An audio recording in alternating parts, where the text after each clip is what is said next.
Hello and welcome to First Chapter Fridays with Miss Valine, your media specialist here at CCMS in the back office, where I am readying a ton of these great books for you so that you may check them out.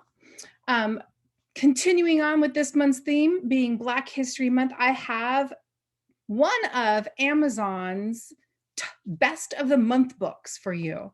It is featured on Amazon. It is getting rave reviews all over the place. It is From the Desk of Zoe Washington by Janae Marks. And it is a thrilling book. It is a heartbreaking book, but I think everybody, you get your hands on it, you'll enjoy it because you will cheer on Zoe Washington. From the inside, Dear Marcus, Zoe Washington isn't sure what to write next. What does a girl say to the father she's never met?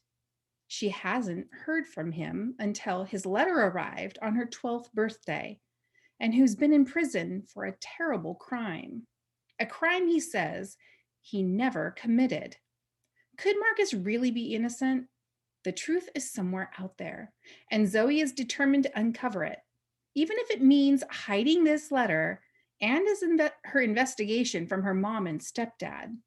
Everyone else seems to thinks Zoe's worrying about doing a good job at her bakery internship and proving to her parents that she's worthy of auditioning for Food Network's Kids Bake Challenge. It's been Zoe's dream to become a star baker, and she can't afford to mess anything up. Her neighbor and best friend, Trevor, would have been her confidant through all of this, but Zoe's not speaking to him anymore. She'll have to figure this out alone. With bakery confections on one part of her mind and Marcus's conviction weighing heavily on the other, this is one recipe Zoe doesn't know how to balance. The one thing she knows to be true: everyone lies. This captivating novel by debut author Janae Marks follows one courageous girl as she questions assumptions, searches for the truth, and does what she believes is right, even in the face of great opposition. From the desk of Zoe Washington. Chapter 1. It's a very short chapter. The day I turned 12, I was certain it'd be my favorite birthday yet. But then I got the letter. I just had my dream birthday party at Ari's Cakes. Mom's friend Ariana owned a bakery in Beacon Hill, my favorite neighborhood of all in Boston. It had cute brick buildings and townhouses with cobblestone streets. There was a deli with baskets of fresh fruit for sale outside, a chocolate shop, a coffee shop, and a ton of fancy restaurants. And then there was Ari's Cakes with its pretty pale blue awning with a wooden sign above it, with the store's name written in white script. Her front window always had lots of cupcakes on display, along with fresh flowers. You could smell the sugar before you walked in. Even though it was pouring outside, I felt like the luckiest girl. I'd been in a professional kitchen with my best friends, Jasmine and Maya, as we baked and decorated chocolate fudge cupcakes. When my parents and I got home, Dad pulled his rain jacket hood onto his head and rushed inside with a box of leftover cupcakes. Mom, using an umbrella, carried my gift bags. I hurried behind them on my way in, grabbed the mail from the mailbox next to our front door.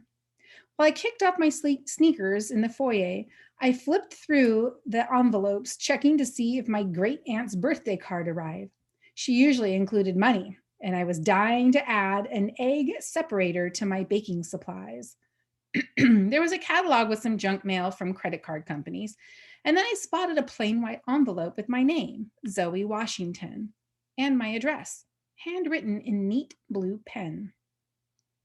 I glanced at the return address and froze. Massachusetts State Penitentiary was typed in the upper left corner, across from the waving American flag stamp. The name Marcus Johnson was written in that same blue handwriting above the prison's name. It was a letter from my convicted father, a man I'd never heard from before. I couldn't believe it. Just like that, my birthday didn't matter anymore. The envelope slipped from my fingers, landing on the floor. My dog, Butternut, ran over and started licking it, but I snatched it up and dropped it into the table next to the front door. Why would Marcus write to me? Why now? I only owned one picture of him, which Grandma had given me, since Mom would not approve. It was one of Mom's pictures that Grandma had saved from when my mom and Marcus were in high school sweethearts. I'd hidden the picture between the pages of my journal. In it, Marcus was a Boston Celtics game, wearing a team sweatshirt and a huge smile. My smile looked like his, which was weird. Someone I never met had the exact same smile as me, and his brown skin matched mine. Mom's skin was a little lighter. Now Marcus was sitting in a prison cell, probably wearing an orange jumpsuit. That's how I imagine people in prison. I bet he didn't smile much there. I picked up the envelope and rubbed my thumb across the seal, but all of a sudden my fingers stopped working and I froze in place. I wanted to read it, but I was also terrified of what it might say. He committed a terrible crime.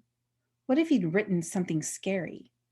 It was only a piece of paper, but the feeling wouldn't go away. I took a deep breath and started to open the envelope again. But then I heard Mom come down the stairs. I knew it was Mom and not my stepdad, Paul, because she was humming a song, which she did a lot, especially in front of the bathroom mirror when she was putting on makeup. She had a pretty good voice, but she always said it was because of the bathroom acoustics. That was wrong, because my stepdad sometimes sang in the shower, and the acoustics did not stop him from sounding like a dying coyote. I quickly tucked the letter into the pocket on the inside of my rain jacket. It wouldn't be a good idea to show Mom. I was pretty sure she'd take it away without letting me read it. I'd hoped she couldn't hear how hard my heart was beating. I put the gift bags in your room, she said. Thanks. Did you have fun today? She asked. Your cupcakes came out so pretty. It was amazing, I told Mom. But now I couldn't focus on how amazing it was, not with Marcus's letter taking up so much space in my brain. This is today's mail? Mom stared at the foyer table where I had left the rest of it. Yep, I grabbed it from the mailbox. Thanks. But then her eyebrows scrunched together and her shoulders did what they did when she was stressed. They flipped up toward her ears. She smiled at me, but it was a forced smile, like she wasn't actually happy. She picked up the pile of mail, and as she flipped through it, her shoulders slowly returned to their normal position. I thought Auntie Lillian's card might have come, but I didn't see it. I swallowed hard, thinking of the letter that had come. I wondered if I should tell Mom about it, but what if it made her mad or upset? She didn't like to talk about Marcus. Mom smiled at me for real. It'll come. Anyway, there's one more birthday surprise for you. We're going to order Hawaiian-ish pizza for dinner. I forced myself to smile. Hawaiian-ish was the name I'd given my favorite pizza combo, pineapple and pepperoni instead of ham. Since my mom and stepdad thought it was gross, we usually got only those toppings on half the pie. Sounds great, I cleared my throat. I'm going to go to my room and put my gifts away. It was a total lie. But that's not what Mom noticed. You're not going to take off your jacket? She asked. Marcus's envelope was still in my pocket, right over my heart, which was beating fast. I'll take it off in my room. I walked away before Mom could say anything. What could Marcus have to say to me? I had to know. Chapter 1, from the desk of Zoe Washington. Since that was a short chapter, how about chapter 2? It's a short chapter as well. Chapter 2. I shut my bedroom door and opened the envelope. The paper inside was a piece of loose leaf like what Mom would buy to put inside of my school binders. The words filling the page were written in the same blue handwriting from the front of the envelope except the print wasn't as neat. I stood in the middle of the bedroom and I read the letter from start to finish, and then I read it again. Everything was quiet except for the heartbeat echoing in my eardrums. To my little tomato. Happy birthday. I can't believe you're 12. Wow. Do I sound like a broken record when I say that you're growing up so fast? Do you even know what a broken record is? Everybody used to listen to CDs when I was growing up, but my dad, your grandpa, kept a record player in the corner of the living room. He always says that music sounds better coming from a record player. He might be right. His favorite singer is Stevie Wonder. Have you ever heard of any of his songs? He has a pretty great voice. There's this one song called Isn't She Lovely? You should look it up sometimes. Stevie's saying exactly how I feel about you, my baby girl. Well, you're not a baby anymore, but I know you've got to be pretty lovely at this age. I wish I could give you a hug and see your smiling face on your big day. I'm sorry I can't be there to celebrate with you. I know your mom is doing something special. She was always good at knowing how to celebrate birthdays when we were together. Even if you never reply to these letters, I'll keep writing them, though I hope you'll write me back one day. In the meantime, I want you to know that I think about you every day. Love, Daddy. All I could do was stand there staring at the paper in my hands. I was like the Tin Man in The Wizard of Oz when he needed to be oiled. My arms and legs felt stiff like they'd weighed 1,000,000 pounds if I tried to move them. Why did Marcus sound so nice? Mom always made it seem like he was a bad person. He didn't seem like he was writing from prison. I wasn't sure how someone in prison would sound exactly, but I guess they wouldn't be so smart. He seemed normal. He liked music, like any other dad, like my stepdad who was in classical and jazz music. I've heard of Stevie Wonder and I thought I knew a couple of his songs. I'd look up Isn't She Lovely letter later. I read the letter again. Why had he called me Little Tomato? If it was kind of weird. I like tomatoes, especially the little ones, but I didn't want to be called one. What did Marcus mean when he wrote these letters? This was the first one I'd ever gotten from him. It didn't make any sense. None of it did. I stared at the striped rug as a million thoughts swirled around my head like a cake batter in a mixer. Should I write him back? What will happen if I do? I had no idea Marcus thought about me. But what if he was pretending to be nice to me because he wanted something from me? What though? Maybe I should throw the letter away. There was a knock on my bedroom door, which made me jump 2 feet and almost drop the letter. I clutched the loose leaf paper in my hands and that are now sweating. Hey, Zoe, it was Mom. I tensed up. 1 second. I stuffed the letter back into the envelope and tucked it underneath my purple comforter.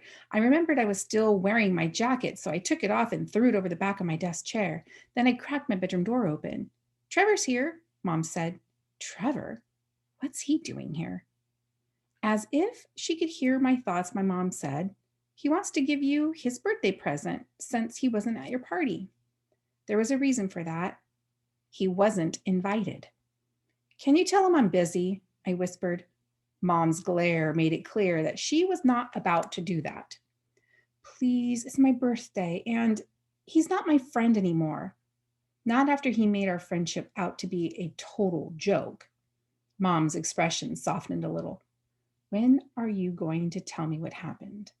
I shook my head. No way was I telling her anything. She'd probably force me to forgive Trevor, and that was not going to happen. You know, as a brand new 12-year-old, Mom said, you're old enough to understand how rude it'll be if you don't come out and thank him for the gift he is in person. She forced my door open wider. Come on.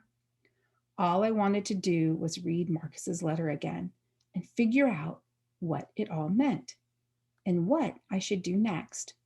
But first, I had to deal with my ex-best friend.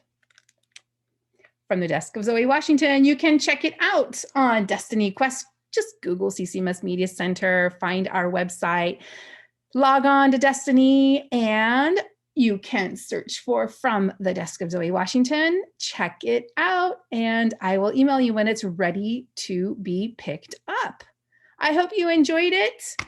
Like I said, it's on the best of the month list on Amazon. I believe it's also on a couple of different lists to become an award winner. So enjoy it, pick it up, see if you, oh gosh, what would you do in her case? Would you write them back? I probably would, maybe. I don't know. Be interesting to see what she does. Have a great weekend, everybody. Take care.